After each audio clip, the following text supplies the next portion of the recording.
almost a year since Fairchild Air Force Base discovered that its water supply was contaminated with chemicals. 7 months since those same chemicals were found in private wells surrounding the base. Those chemicals came from firefighting foam the base had been used for decades. In our continuing coverage, Hawk Hammer spoke with residents on private wells who are still drinking bottled water. Hawk? Well, Nadine, to paint you a picture of the scenario out there, a lot of these people trusted in the Air Force Base to get this cleaned up quickly, whereas they were shocked that it happened.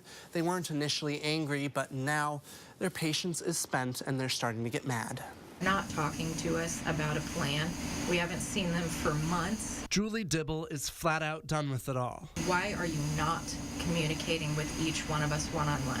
She points out the long history her family has had serving our country when she says she's in no way anti-Air Force. But her family's on a private well, so they've had their bottled water delivered every 2 weeks for months now. Water they have to eat, drink, brush their teeth with, and bathe their youngest children in. I feel like we're numbers on a map. She says she's done being kept in the dark and just wants answers. Why don't we know what's going on? Why don't we have a plan for what's going to happen in the future? And why don't we have those filters already that were promised to us? Last time her water was tested for PFOS and PFOA, the chemicals found in a firefighting foam the base had been using, it was 81 times the EPA health advisory level of 70 parts per trillion. Are they going to do anything about my land?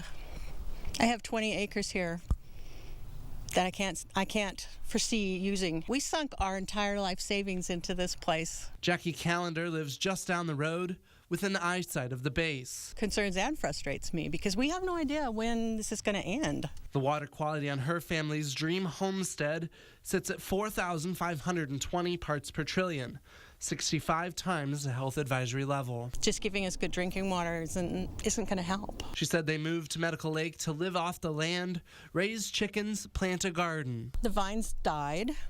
Everything died. But this year, with PFOS and PFOA in their water, they didn't want to risk it. We threw out everything that we had preserved from the year before.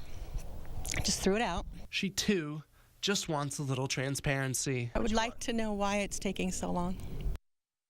Reached out to the Air Force Base. They say they provide residents with PFOS and PFOA updates as soon as they receive them from the Air Force Civil Engineer Center. They say they understand the community's frustration as they continue to test and review data. For more, head to KXLY.com. Reporting live, I'm Hawk Hammer, KXLY 4 News. Well, thank you for that, Hawk.